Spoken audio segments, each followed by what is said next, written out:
Emi Martinez from Arsenal and is on the losing side today, the Gunners' manager, Mikel Arteta. A lot of focus on the result, which is a hammer blow, but it all comes back to performance in the end. What did you make of the performance? Well, two very different ones. The first half, superb, and one of the best halves that we have played against a top team. Should have been 3 or 4 or more, I don't know. You don't put that scoreline and you don't reflect on that in the second half.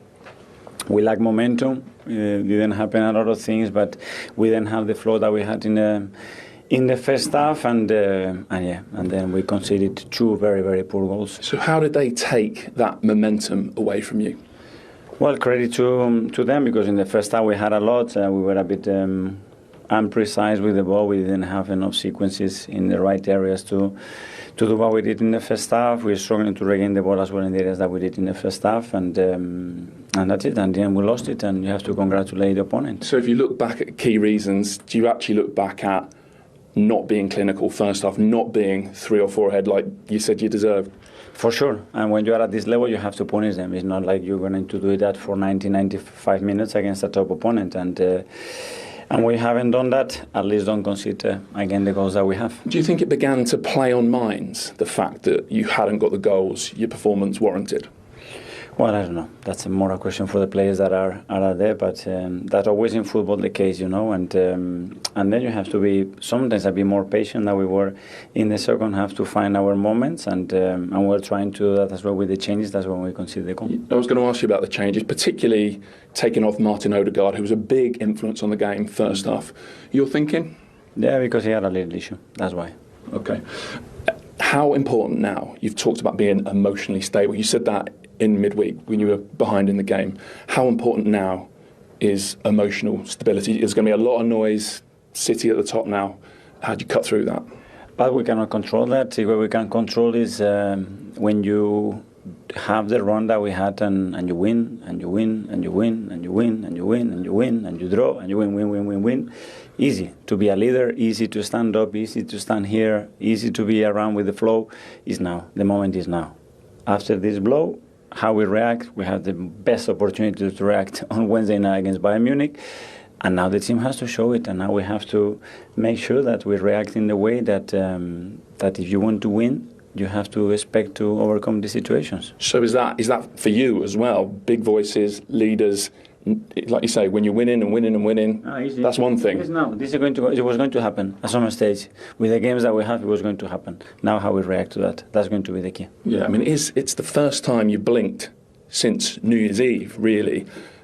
Is there a danger it becomes bigger in the players' heads than it actually is? You start thinking about last year and what's happened in the past. But what you can control is how you're going to feel now, the way you talk now, the way you react, and the way you look ahead of what is happening on Wednesday. And this is in our control. It never feels good to be behind Man City. They've got obviously a great record of finishing things off. Is that another thing to shut out? Yeah, but we cannot control that. Still possible. With the amount of games that you have won in a row in any other league in the world, you are 6 or 8 points clear. It's not the case now, and this is the challenge. Thank you. Thank you. Thanks, Mikel. Here is Declan Rice. Defeat of 2024. Where did Arsenal fall short today? Not killing the game off in the first half. I think that's the biggest one. I think the space that we had, the chances that we created, and the chances that we missed. I think in games like this you have to be scoring 1 or 2 of them, and in the end it come back to haunt us. Lost home and away to Villa this season without scoring. What makes this Villa side so hard to play against? I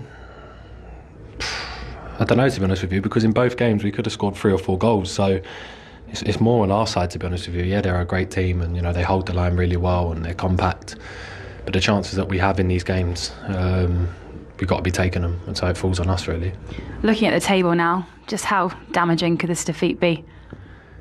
Yeah, it obviously doesn't read good, being 2 points behind Man City, but I think as you see with the other results today, there's going to be so many more twists and turns towards the end. We've just got to stay positive. We've got 6 football matches that we need to give absolutely everything for, and still, good things can happen. We just need to focus on ourselves, really. How did it affect you psychologically playing last this weekend? Was there additional pressure? Did you know that Liverpool had lost? No, because I turned my phone off, so I didn't know the result. I'll just see it then when I come back in. So it's even more a bit of a kick in the teeth seeing that result. But But look, we've played last, before we played last against Man City the other day, so it doesn't really add much difference. It's just annoying that, we couldn't get something from the game, because even if you can't win, definitely don't lose and you take a point. And in the end, we've taken nothing, which is obviously gutting. It was a half-empty Emirates by the end. It's been such an incredible atmosphere here throughout the season. I'm sure you can understand their frustration, but how much you're going to need your fans now in this final run-in?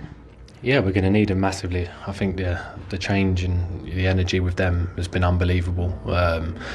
They've been like our 12th player this year. The home atmosphere they've created has been outstanding, and six big ones to go, so we're going to need them every step of the way. How important now to pick yourselves up and go again, because you've got a massive Champions League game coming up, don't you? Yeah, it's the perfect game for a reaction. We need a reaction on Wednesday night, and it's a great chance to show our character and leadership. So it's time to go out there and hopefully get into the semi-final of the Champions League. Good luck and thank you. Thanks for your time. Thanks, guys.